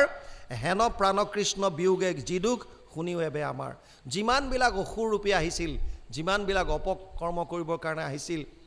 নাশ কৰিবৰ কাৰণে, অনিষ্ট কৰিবৰ কাৰণে আহিছিল, এই সকলোবিলাকক কৃষ্ণই দমন কৰিছিল। আমাৰ মনলৈও যিমানবিলাক বেয়া বেয়া চিন্তা, যিমানবিলাক কাম ক্ৰোধ লোভ মোহ মদ মৎসৰ এই দানৱবিলাক ৰিপুবিলাক আমাৰ মনলৈ আহি পেলাই আমাক অত্যাচাৰ কৰিব বিচাৰে, কিন্তু যদি আমি কৃষ্ণৰূপী নামটো লওঁ এই কৃষ্ণৰ গদাৰ কোবত চব নাইকিয়া হ'ব। সেইকাৰণে থপনা যেতিয়া গুৰু আসন যেতিয়া পাতে তাত সিংহই হাতী এটাক আক্ৰমণ কৰাৰ নিচিনা দেখুৱায়, সিংহাসন, আৰু সকলোৰে তলত এটা কাছ থাকে, সংযমৰ প্ৰতীক কাছটো। যেনেকৈ অকণমান কিবা এটা পালে মুখ হাত চলঙৰ ভিতৰত সুমুৱাই লয়, ভকতসকলো তেনেকুৱা হ'ব লাগে। যিমানবিলাক বস্তু আছে যিবিলাকে তেওঁলোকৰ ভক্তি মাৰ্গত বাধা আহে তেতিয়া লাহেকৈ নিজক সংযম কৰিব লাগে, শিকিব লাগে। আৰু হাতীক দেখুৱাইছে অজ্ঞানৰ প্ৰতীক। আমিবিলাকে সকলো নাজানো এই অজ্ঞানতাৰ প্ৰতীক, পাপৰ প্ৰতীক। ইয়াৰ পৰা পৰিত্ৰাণ পাবৰ কাৰণে সিংহক নাম হিচাপে, নাম সিংহ বুলি কোৱা হয় গতিকে, আৰু সেই নামে এইবিলাক খনেকতে নষ্ট কৰিব পাৰে। সেইকাৰণে ইয়াত বৰ সুন্দৰভাৱে দিছে, যিমানবিলাক অসুৰ ৰূপী তেতিয়া আহিছিল অনিষ্ট সাধন কৰিবলৈ সেইবিলাকক প্ৰভু ভগৱন্তই নাশ কৰি উদ্ধাৰ কৰিছিল। সিটো প্ৰাণ কৃষ্ণ গোকুলে থাকিয়া কৰিলা শিশৱ লীলা পুতনা সুখিলা শকত ভাঙিলা অৰ্জুনকো ভঞ্জিলা কটাক্ষে নিৰেখি আনন্দে হাসিয়া কৰি প্ৰিয় সম্ভাষণ শিশৱ সুমৰি চিতদ্ৰৱ হৈ নপৰৈ কৰ্মত মন। সেই প্ৰাণবন্ধু কৃষ্ণই কি কৰিছিলে? গোকুলত থাকি পুতনা বধ কৰিছিল। জন্ম হোৱাৰ পাছতেই কংসই পুতনাক পঠিয়াই দিছিল আৰু পুতনাই কালকুট বিষ স্তনত লগাই আনিছিল কৃষ্ণক স্তন পান কৰাবলৈ। অহো বকিয়ম স্তন কালকুটম জিজ্ঞাম সয়পয়াদ আপিয় সাধৱী লেভে গতিম ধাত্ৰী উচিতম ততো অন্যম কমৱা দয়ালুম শৰণম ব্ৰজেমা। পুতনা ৰাক্ষসী যাক মাৰিবাক বুলি কালকুট বিষস্তন মুখে দিলা তুলি তভু মুখ্য দিলা সবে। কি কইব কথাক হেন কৃষ্ণ নিধিবিনে ভজিবা কাহাক। যিজন কৃষ্ণই পুতনাৰ দৰে ৰাক্ষসী যিগৰাকীয়ে তেওঁৰ প্ৰাণ বধ কৰিবৰ কাৰণে স্তনত কালকুট বিষ লগাই পান কৰাইছিল, সেইগৰাকী পুতনাকো মাতৃৰ গতি প্ৰদান কৰিলে। সেইজন কৃষ্ণ কৃপালুৰ বাহিৰে কাৰ ওচৰত শৰণ ল'বা, কাৰ কথা ভাবিবা? এই কথাখিনিকে ইয়াত আমি প্ৰথমেই কৈছিলোঁ, দ্বাদশ অধ্যায়ৰ 10ম লক্ষণৰ মূল লক্ষণটো দ্বাদশ স্কন্ধত আছে, আশ্ৰয়। আমি শৰণ ক'ত ল'ম? এই শৰণৰ কথাখিনি প্ৰতিপন্ন কৰিবৰ কাৰণেই ইয়াত কৃষ্ণৰ চৰিত্ৰখিনি সুন্দৰভাৱে আনি আছে, গোপী উদ্ধৱ সংবাদ আনি আছে, এই কথাখিনি আনি আছে। নন্দই সেইখিনি সুঁৱৰি আছে যে কৃষ্ণ তাত থাকোঁতে লীলা কৰোঁতে কেনেকৈ কি কৰিছিল। পুতনা বধ কৰিলে, শকত ভাঙিলে, কেনেকৈ অৰ্জুন ভঞ্জন কৰিছিল, কুবেৰৰ 2টা ল'ৰাক কেনেকৈ উদ্ধাৰ কৰিছিল। এই সকলোখিনি শিশৱ সুমৰি চিতদ্ৰৱ হৈ নপৰে কৰ্মত মন। প্ৰভু ভগৱন্তৰ কথাই এনিটাইম ভাবি থাকিবলৈ মন কৰিছে। ই নদী যমুনা গিৰি গোবৰ্ধন বৃন্দাবন ক্ৰীড়াস্থান অদ্যপি কৃষ্ণৰ খোজ পৰি আছৈ দেখো গয়া বিদ্যমান ধ্বজ বজ্ৰ জব পংকজ অংকুশ চিহ্ন আছে পৰি প্ৰাণ যায় ফুটি কৃষ্ণময় দেখি তথাতে ফুৰু বাগৰি। এই যমুনা, গোবৰ্ধন পৰ্বত, বৃন্দাবনৰ ক্ৰীড়াস্থান, এতিয়াও তাত ভগৱান কৃষ্ণৰ খোজবিলাক পৰি আছে, য'ত ধ্বজ, বজ্ৰ, যৱ, পংকজ আৰু অংকুশ প্ৰভু ভগৱন্তৰ এই পঞ্চচিহ্ন ভৰি তলুৱাত থাকে। য'ত ভৰি পৰিছে চৰণ, তাত এই পঞ্চচিহ্ন এতিয়াও স্পষ্ট হৈ আছে বুলি নন্দই উদ্ধৱক কৈছে। এতিয়াও যদি যাওঁ প্ৰভু ভগৱন্তৰ সেই খোজবিলাক দেখাৰ লগে লগে আমাৰ প্ৰাণ যায় ফুটি কৃষ্ণময় দেখি তথাতে ফুৰু বাগৰি। ৰামকৃষ্ণ দুই দেৱতো উত্তম উদ্ধৱে মনে মানিলা। ৰামকৃষ্ণ দুই দেৱতো উত্তম উদ্ধৱে মন মানিলোঁ। ভাৰ সংহৰিতে ভৈলা অৱতাৰ গড় গড় বাক্যে জানিলোঁ। প্ৰত্যক্ষ প্ৰমাণ দেখিও আশ্চৰ্য কৰ্ম কৃষ্ণ দেৱতাৰ। পখী মথুৰাত চৰণতে মুণ্ড চিন্দিলা দুষ্ট দোৱাৰ। কি কৈছে ইয়াত? ৰামকৃষ্ণ দুইজন ভগৱান বুলি গম পালোঁ। বলৰাম হৈছে অনন্তৰ অৱতাৰ, যিজন অনন্তনাগ সেইজনে বলৰাম হিচাপে আহিছে। ৰামায়ণত সেইজন লক্ষণ হিচাপে, যিজন লক্ষ্মণ বুলি আমি যাক কওঁ, যিটো আছিলে, ইয়াত আহিছে বলৰাম হৈ। আৰু প্ৰভু ভগৱন্ত তেওঁ পূৰ্ণ ব্ৰহ্ম ভগৱান কৃষ্ণ অৱতাৰ লৈছে। ইয়াত কিয় আহিছে বুলি গম পাইছে? ভাৰ সংহৰিতে ভৈলা অৱতাৰ গড় গড় বাক্যে জানিলোঁ। গৰ্গ বসুদেৱৰ তেওঁলোকৰ কুলৰ ঋষি, আৰু জন্ম যেতিয়া কৃষ্ণৰ হৈছিল, বসুদেৱে পঠাই দিছিল গৰ্গ ঋষিক। তেওঁ মনে মনে গৈ ৰামকৃষ্ণৰ নামাকৰণ কৰিছিল। এই গৰ্গ ঋষিৰ মুখেদি গম পাইছিল যে এই ৰামকৃষ্ণ সামান্য বালক নহয়, দুইজন ভগৱানৰ অৱতাৰ, ভগৱানৰ অৱতাৰ। গতিকে ইয়াত সেইটোকে কৈছে। কেতিয়া অৱতাৰ লয় প্ৰভু ভগৱন্তই? গীতাত অৰ্জুনক ক্লিয়াৰ কৰিছে। গীতা কৈ থাকোঁতে ৪ৰ্থ অধ্যায়ত ভগৱান কৃষ্ণই অৰ্জুনক ক'লে, হে অৰ্জুন, মই তোৰ আগত যি জ্ঞানৰ কথা কৈ আছোঁ, যি যোগৰ কথা কৈ আছোঁ, ইমম বিবস্বতে যোগম প্ৰোক্তমান হম অব্যয়ম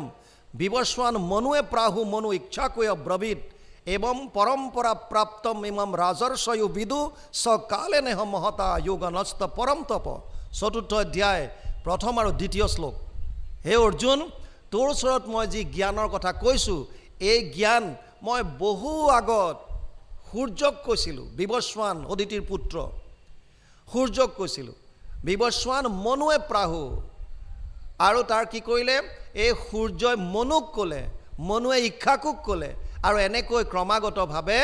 পৰম্পৰাগতভাৱে ইটোৰ পিছত সিটো কৰি বাগৰি আহি আছিল। কিন্তু কালৰ সোঁতত এই জ্ঞানবিলাক নষ্ট হ'ল। এতিয়া অৰ্জুনৰ মনত এটা সন্দেহ আহিছে, আমি দুটা একে বয়সৰ, ই সূৰ্য ভগৱানক কেনেকৈ লগ পালে? অৰ্জুন আৰু কৃষ্ণ সখা, তাৰমানে বয়সত সমান। সেইকাৰণে অৰ্জুনৰ মনত সন্দেহ আহিছে, আমি দুটা সমান,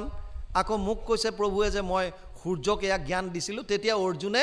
এই সংশয়টোৰ কাৰণে প্ৰশ্ন কৰিছিল, অপৰম ভৱতু জন্ম পৰজন্ম বিবস্বত কথম এতদ বিজানিয়ম ত্বম আদৌ প্ৰোক্তবানিতি।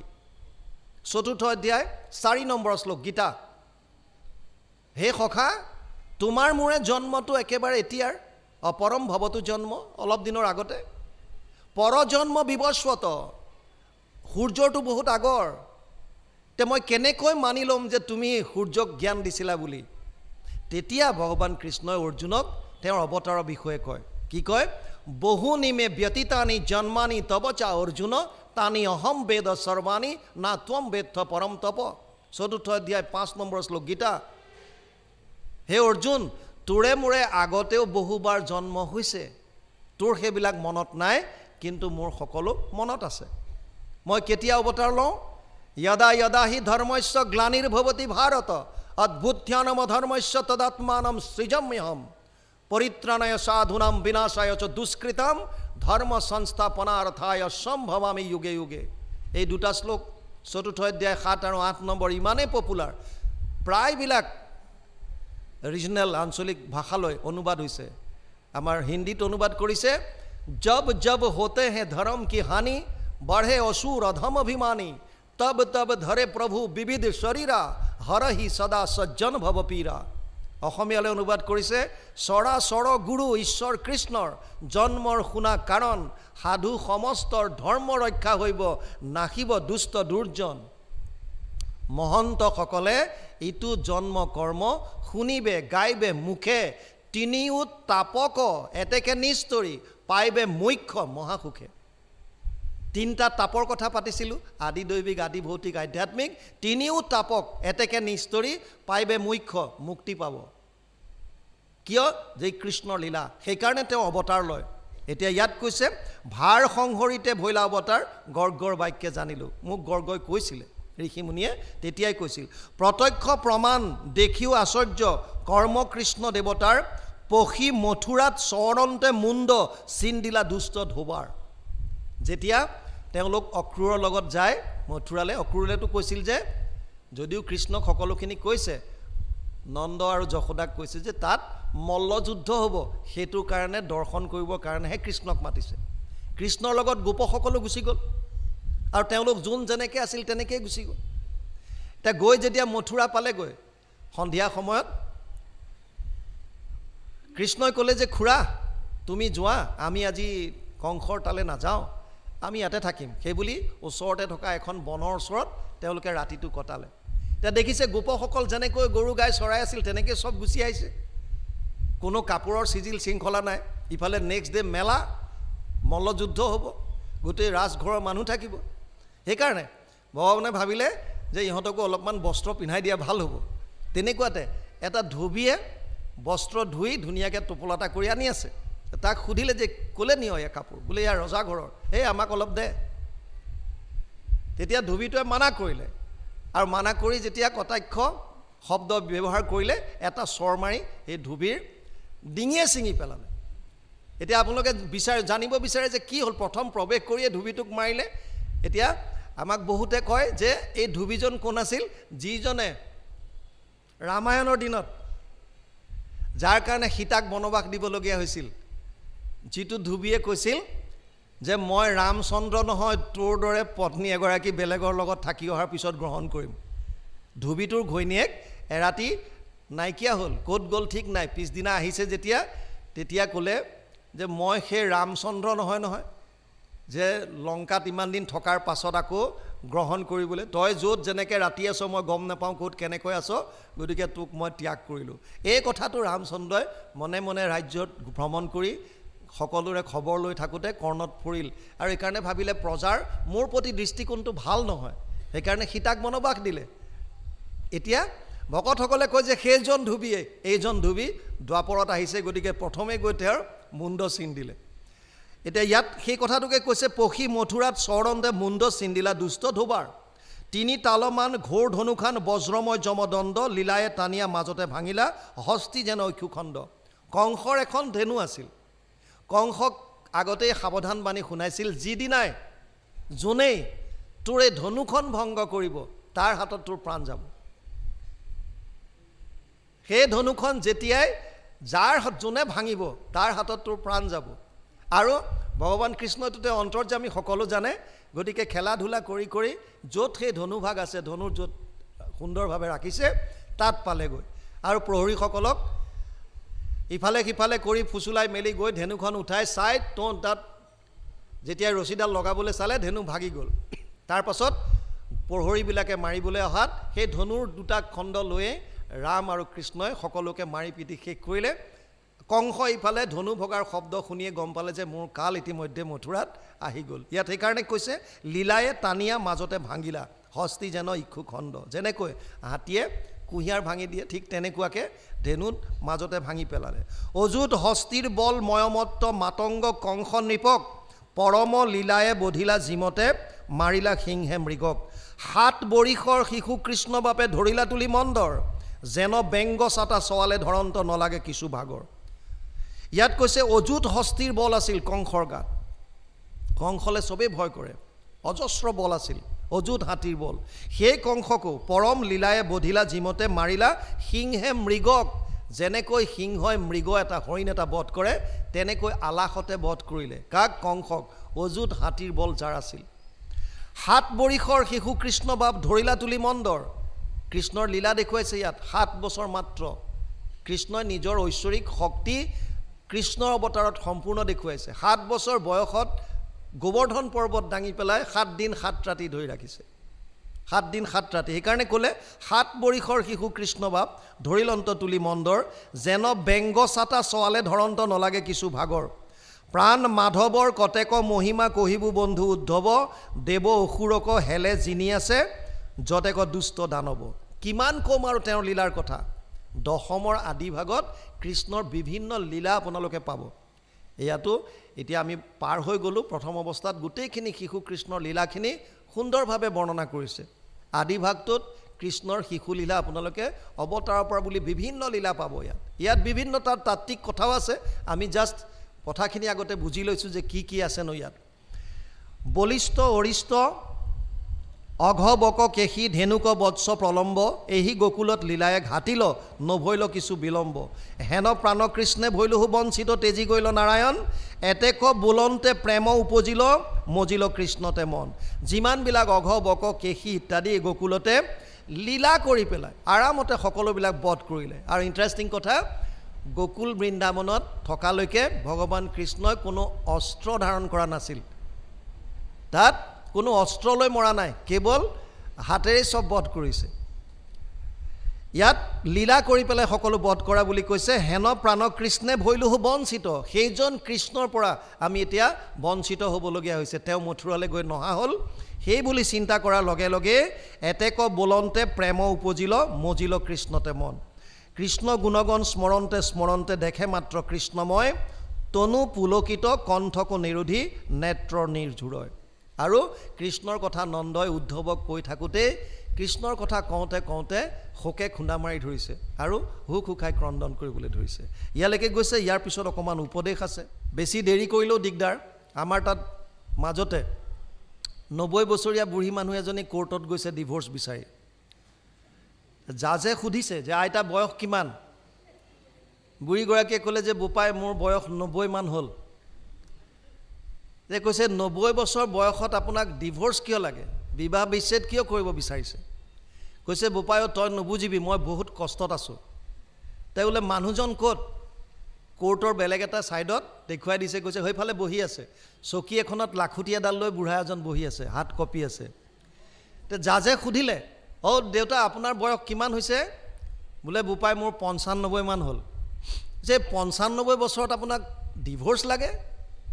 বুঢ়াটোৱে কৈছে ধেত মোক নালাগে হে মোৰ জাজে ক'লে আইতাও আপোনাৰ মানুহজনক চোন নালাগে আপোনাকহে লাগে বুলি কৈছে কাৰণটো কি বোলে তেওঁক কিয় লাগিব কষ্টটো কাৰ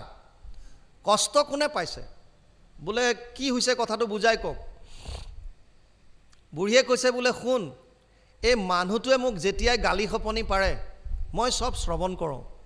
বোলে এটোতো ডিভোৰ্স হ'ব নোৱাৰে গিৰিয়েকে কিবা এটা ক'লে ঘৈণীয়েকে শুনিলে এটোতো সাধাৰণ কথা এইটো কাৰণে ডিভোৰ্স আপুনি নাপায় নহয় বোলে তই আসল কথাটো শুনাই নাই বোলে কি মানুহটোৱে কানেৰে কম শুনে অলপ বোলে এইটো ডাঙৰ কথা নহয় সেইটো কাৰণেও আপুনি ডিভোৰ্স নাপায় আজিকালি মেচিন পায় হিয়াৰিং এড পায় মেচিন এটা কাণত লগাই দিলে আপোনাৰ সব কথা শুনিব পাৰিব বুঢ়ীজনীয়ে কৈছে অ পাই তই বুজাই নাই কিয়া মই মেচিনো আনি দিছোঁ কৈছে তেতিয়া সমস্যা কি কৈছে সমস্যা এইটোৱে যেতিয়াই মই মানুহটোক গালি পাৰোঁ মানুহটোৱে মেচিনটো খুলি থয় এইটো মোৰ সমস্যা যেতিয়া মই গালি পাৰোঁ এতিয়া দেৰি যদি বেছি হয় পলম যদি দীঘলীয়া বেছি হয় আপোনালোকেও যদি সবে কাণৰ মেচিন খুলি থৈ দিয়ে তেতিয়া ইয়াৰ পৰা কৈ থকা লাভ আৰু সেইকাৰণে সময় যিটো নিৰ্ধাৰণ কৰি দিছে আমি সময়তে সামৰিম ইয়াত কৈছে পৰম বিহবল হুয়া গোপৰাজ থাকিলন্ত মৌন হুই শুনা সভাসদ ভাগৱত পদ সম্যকে পাপৰ জুই নাহিকে ভাগৰ স্মৰণতে শুনন্তে অমৃতো সমান নুই স্মৰা দিনে ৰাতি পুণ্যৰ উদয় পাপৰ প্ৰলয় হুই গুৰুজনাই কি কৈছে শুনা সভাসদ ভাগৱত পদ সম্যকে পাপৰ জুই পাপৰ কাৰণে জুই সদৃশ যেনেকৈ জুইত কেঁচা শুকান যিয়ে দি দিয়ে সব এফালৰ পৰা দংশন কৰি লৈ যায় তেনেকৈ ভাগৱত ভাগ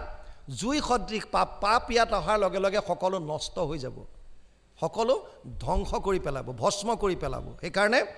আৰু কেনেকুৱা ইমান সুন্দৰ বস্তুটো কৈছে ইয়াত নাহিকে ভাগৰ কিহত স্মৰণতে শুনন্তে স্মৰণ কৰিবলৈও ভাগৰ নালাগে আপুনি শুই শুই স্মৰণ কৰিব পাৰে ইয়াত সুন্দৰভাৱে বহি আছে একো কষ্ট নাই গতিকে শুনিবলৈও একো কথা নাই স্মৰণতে শুনন্তে নাহিকে ভাগৰ অমৃতো সমান নয় অমৃতো ইয়াৰ তুলনা হ'ব নোৱাৰে কিয় হ'ব নোৱাৰে আমি আপোনালোকক ক'লোঁ সুখদেৱে দেৱতাসকলক পঠাই দিছিল তহঁতে অমৃত লৈ আহিছ এই সামান্য আইনাৰ দৰে বস্তু এটা হীৰাৰ লগত তুলনা কৰিবলৈ আহিছোঁ গতিকে এইটো অসম্ভৱ তহঁত যা অমৃতৰ কলহ পুনৰ ঘূৰাই লৈ গ'ল গতিকে অমৃতো ভাগৱতৰ সমান হ'ব নোৱাৰে অমৃততকৈ অধিক ভাগৱত হৰি ভকতি এৰি আচ্ছা স্মৰা দিনে ৰাতি পুণ্যৰ উদয় পাপৰ প্ৰলয় হৈ সেইকাৰণে স্মৰা দিনে ৰাতি যিমান পাৰে স্মৰণ কৰক যিমান পাৰে শুনক যিমান পাৰে কীৰ্তন কৰক প্ৰতিটো মুহূৰ্ত এনেৰে পাৰ নকৰিব যিমান পাৰে সময়ৰ সৎ ব্যৱহাৰ কৰক আৰু ঈশ্বৰৰ নাম লওক হৰিৰ ভকতি এৰি আনপথে কাহাৰো নাহি মুকুতি পৰম বেদান্ত গীতা ভাগৱত শাস্ত্ৰৰ এহি যুগুতি বৰ সুন্দৰ কথা এটা কৈছে আমাৰ চাৰি পুৰুষাৰ্থৰ মূলটো হৈছে মুখ্য ধৰ্ম অৰ্থ কাম মুখ্যটো হৈছে চাৰি পুৰুষাৰ্থৰ মূল তাৰ মানে মুক্তি লাগে জীৱক কিহৰ পৰা মুক্তি প্ৰতিটো জীৱই জন্ম মৃত্যুৰ এটা বান্ধনত বান্ধ খাই আছে আমাৰ এইটো শৰীৰ পৰাৰ পাছত আমাৰ আকৌ বেলেগ এটা শৰীৰ ধাৰণ কৰিবলগীয়া হয় আকৌ হেতু শৰীৰ পৰাৰ পাছত আকৌ এটা ধৰিবলগীয়া হয় যেতিয়ালৈকে সঞ্চিত কৰ্ম থাকিব তেতিয়ালৈকে জীৱই এই জন্ম মৃত্যু কেতিয়াবা কুকুৰ মেকুৰী কেতিয়াবা কিবা কেতিয়াবা দেৱতা ইত্যাদি ধৰি ভাল বেয়া মুঠৰ ওপৰত যোনি আপোনাৰ কৰ্মৰ ফল অনুযায়ী ভোগ কৰি থাকিব লাগিব এইটোৱে হৈছে বন্ধন ইয়াৰ পৰা মুক্তি কেতিয়া পাব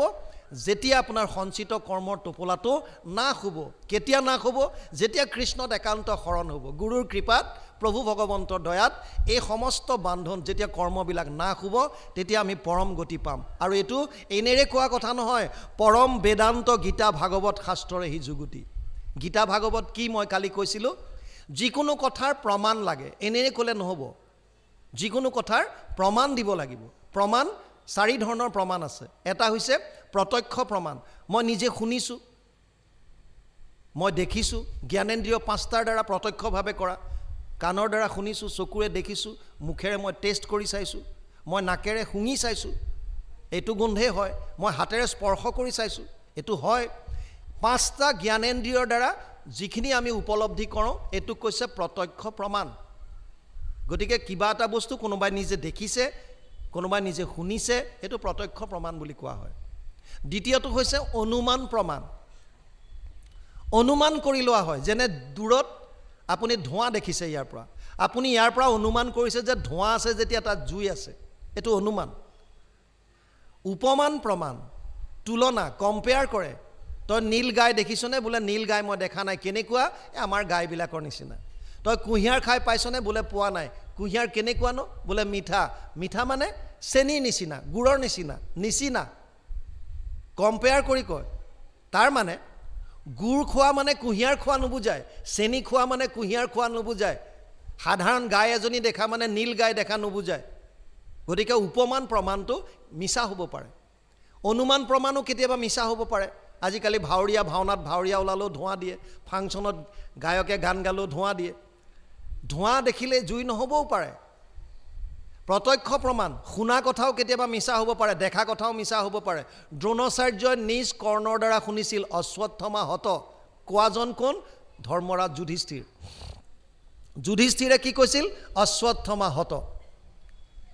আৰু পিছৰখিনি যেতিয়া ক'লে ইতি গজ ভগৱানৰ ইংগিতত ঢাক ঢোল মৃদংগ সব বজাই দিলে একো নুশুনিলে পিছৰটো অশ্বত্থমা হতটো কিন্তু শুনিলে যদিও শুনিছে অশ্বত্থমা হত শুনাৰ লগে লগে তেওঁ ধনুখৰ পেলাই দিলে মোৰ পুত্ৰ মৰিল অশ্বত্থমা মৃত্যু হ'ল গতিকে মই জীয়াই থাকি কি কৰিম মোহ কিন্তু যদিও অশ্বত্থমা হত এই কথাটো সত্য কিন্তু এইটো সত্য নহয় যে অশ্বত্থমা তেওঁৰ পিতেক মৰিছে অশ্বত্থমা হত ইতি গজ এটা হাতী অশ্বত্থমা নামৰ এটা হাতীহে মৰিছিল গতিকে শুনা কথাটো দ্ৰোণাচাৰ্যই শুনি পেলাই যুধিষ্ঠিৰৰ মুখৰ পৰা শুনি ধনুখৰ পেলাই দিলে শুনা কথাটো সত্য নহয় তাৰ মানে কেতিয়াবা প্ৰত্যক্ষ প্ৰমাণত মিছা হ'ব পাৰে অনুমান প্ৰমাণ মিছা হ'ব পাৰে উপমান প্ৰমাণ মিছা হ'ব পাৰে তেতিয়া আমাৰ হাতত শেষ প্ৰমাণ এটাই থাকে হেতুক কৈছে শব্দ প্ৰমাণ বা শাস্ত্ৰৰ প্ৰমাণ শব্দ প্ৰমাণ যোনে যিসকল আস্তিক বুলি কয় তেওঁলোকে শব্দ প্ৰমাণ মানিবই লাগিব বাউন যদি নামানে তেওঁলোকক নাস্তিক বুলি কোৱা হয় জৈনিজিম বুদ্ধিজিম চাৰবাৰ্গ যিবিলাক আছে নাস্তিক বুলি কয় তেওঁলোকে শাস্ত্ৰৰ প্ৰমাণ নামানে আৰু আমি যিবিলাকে মানিছোঁ যিয়ে নহওক কিয় এই যোগত পতঞ্জলি যোগে হওক বা মীমাংসকে হওক বা যেনেকৈ যি নহওক কিয় তেওঁলোকে জ্ঞানৰে হওক তেওঁলোকে মানিব লাগিব মনাখিনি এই যি আমাৰ 6টা আছে ভাৰতীয় দৰ্শন আস্তিক বুলি তেওঁলোকে শাস্ত্ৰ মানিব লাগিব এতিয়া শাস্ত্ৰত 3টা প্ৰস্থান দিছে শ্ৰুতি প্ৰস্থান স্মৃতি প্ৰস্থান ন্যায় প্ৰস্থান কালি আমি আলোচনা কৰিছিলোঁ হলো থুলমূলকে বুজক শ্ৰুতি বেদক বুজায় বেদৰ সাৰ ভাগ হৈছে বেদান্ত মানে উপনিষদ গতিকে শ্ৰুতি প্ৰস্থানত উপনিষদক ৰাখিছে যদি উপনিষদে কৈছে তেতিয়াহ'লে হি প্ৰামাণিক হ'ব এটো কোনো নুই ক'ব নোৱাৰে স্মৃতি প্ৰস্থান শ্ৰুতি বেদবিলাক সকলোৰে বোধগম্য নহয় আমি সকলোৱে বুজি নাপাওঁ নোপোৱাৰ কাৰণে আগৰ ঋষিমুনিবিলাকে বেদৰ কথাৰ ওপৰত ভিত্তি কৰি নিজৰ স্মৰণ শক্তিৰ দ্বাৰা আমি বুজিব পৰাকৈ আখ্যান উপাখ্যানৰ দ্বাৰা কিছুমান স্মৰণ নিজৰ মানসিক স্মৃতিৰ দ্বাৰা গ্ৰন্থ লিখিলে যাক স্মৃতি শাস্ত্ৰ বুলি কয় যেনে মহাভাৰত যেনে ৰামায়ণ এই মহাভাৰতৰে ভিতৰৰ ভীষ্ম পৰ্বৰ 25 পৰা 42 অধ্যায়লৈ যিটো মহাভাৰতৰ সাৰ এইখিনিক উলিয়াই আনিলে নাম দিলে শ্ৰীমদ ভগৱত গীতা স্মৃতি প্ৰস্থানত গীতা আছে যদি গীতাত লিখা আছে তেতিয়া মানিব লাগিব ন্যায় প্ৰস্থান 555টা সূত্ৰৰে এখন গ্ৰন্থ কৰিলে নাম দিলে ব্ৰহ্মসূত্ৰ য'ত কেৱল সৰু সৰু সূত্ৰ আছে য'ত আমাৰ খেলিমেলি লাগে ব্ৰহ্মসূত্ৰই তাত উপায় দিয়া আছে ব্ৰহ্মসূত্ৰ চালে আমি তাৰ পৰা পাই যাওঁ আৰু এখন প্ৰামাণিক হ'ব কিন্তু যিজন ব্যাসদেৱে ব্ৰহ্মসূত্ৰ লিখিছে তেওঁৱে গৰুৰ পুৰাণত লিখি থৈ গ'ল যে ব্ৰহ্মসূত্ৰৰে টিকা ভাষ্য অৰ্থাৎ ব্যাখ্যা ভাগৱত অৰ্থ অয়ম ব্ৰহ্মসূত্ৰ নাম এই ভাগৱত ভাগ ব্ৰহ্মসূত্ৰৰ টিকা ভাষ্য সেইফালৰ পৰা চাবলৈ গ'লে শ্ৰুতি প্ৰস্থান বেদান্তৰ সাৰ ভাগৱত ন্যায় প্ৰস্থান ব্ৰহ্মসূত্ৰৰ টিকা ভাষ্য ভাগৱত আৰু স্মৃতি প্ৰস্থান গীতা তাৰ মানে ফাইনেলি আমাৰ হাতত দুখন শাস্ত্ৰ আহে শাস্ত্ৰৰ উত্তম গীতা আৰু ভাগৱত গতিকে ইয়াত লিখিছে পৰম বেদান্ত গীতা ভাগৱত শাস্ত্ৰৰে হি যুগুতি গীতা ভাগৱতত কৈছে গীতাত 700 শ্লোক কালিও কৈছিলোঁ আজিও কওঁ 700 শ্লোকত বিভিন্ন ধৰণৰ অৰ্জুনৰ মনৰ সংশয় ছেট কৰি শেষত কি ক'লেগৈ সৰ্বধৰ্মান পৰিত্যাজ্য মাম একম শৰণম ব্ৰজ সব বাদ দি মোৰ ওচৰত অষ্টাদশ অধ্যায় 66 নম্বৰ শ্লোকত আৰু ভাগৱতে 18000 শ্লোকৰ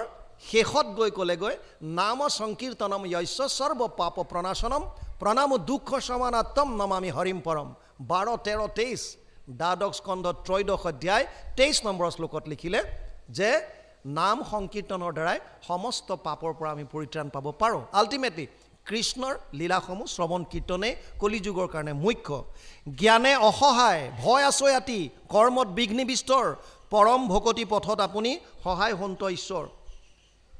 কি কৈছে জ্ঞানে অসহায় জ্ঞান মাৰ্গ কৰ্ম মাৰ্গ আৰু ভক্তি মাৰ্গ যোগত্ৰায়ময়ী প্ৰোক্তা নৰণম শ্ৰেয় বিধিচ্ছয় আজি প্ৰথমে কৈছিলোঁ বৈকুণ্ঠ প্ৰয়াণৰ প্ৰাক মুহূৰ্তত 3টা মাৰ্গৰ কথা কৈছে প্ৰথমটো কৰ্ম মাৰ্গ য'ত যাগ যজ্ঞ পূজা পাতল আছে দ্বিতীয়টো জ্ঞান মাৰ্গ য'ত ধ্যান ধাৰণা সমাধিৰ দ্বাৰা নিৰ্গুণ নিৰাকাৰ ব্ৰহ্মক উপাসনা কৰে আৰু তৃতীয়টো ভক্তি মাৰ্গ য'ত সমস্ত ভূতত বিষ্ণুময় জ্ঞান কৰি কৃষ্ণত একান্ত শৰণ লৈ ভকতৰ লগত প্ৰভু ভগৱন্তৰ লীলাসমূহ শ্ৰৱণ কীৰ্তন কৰি আমি ভগৱানক পাব পাৰোঁ যদিও 3টা মাৰ্গ আছে উদ্ধৱক ভগৱানে সিদ্ধান্ত দিছে জ্ঞান কৰ্ম ভকতি কহিলো কৰি ভেদ ভকতি পৰম পন্থ দিলো পৰিচ্ছেদ কিয় কাৰণ যাগ যজ্ঞ পূজা পাতলত 6টা বস্তুৰ শুদ্ধতা থাকিব লাগিব মন্ত্ৰস্য পৰিজ্ঞাতম কৰ্ম সুধীৰ মদ অৰ্পণম ধৰ্ম সম্পদতে ষডভি অধৰ্মস্য বিপৰ্যয় 11 21 15 একাদশ স্কন্ধ 21 অধ্যায় 15 নম্বৰ শ্লোক ভাগৱত 6টা বস্তুৰ শুদ্ধতা লাগিব স্থান কাল পাত্ৰ দ্ৰব্য মন্ত্ৰ ক্ৰিয়া যাগ যজ্ঞ পূজা পাতলত যদি 6টা বস্তুৰ শুদ্ধতা নাথাকে তেতিয়াহ'লে যাজকৰ মৃত্যু পৰ্যন্ত হ'ব পাৰে ইয়াৰ উদাহৰণ আপোনালোকে কেতিয়াবা চাব বৃত্তাসুৰ বধ তস্তা মুনিয়ে যজ্ঞ কৰিছিল ইন্দ্ৰক বধ কৰিবৰ কাৰণে বৃত্তাসুৰৰ হাতত কিন্তু যেতিয়া পূৰ্ণ আহুতিৰ সময় আহে য'ত ক'ব লাগিছিল ইন্দ্ৰ শত্ৰু বিবৰ্ধন মানে ইন্দ্ৰ শত্ৰু নিধন হওক মন্ত্ৰ উচ্চাৰণ কৰিব লাগিছিল কি বুলি ইন্দ্ৰ শত্ৰু বিবৰ্ধন কিন্তু খঙৰ ভমকত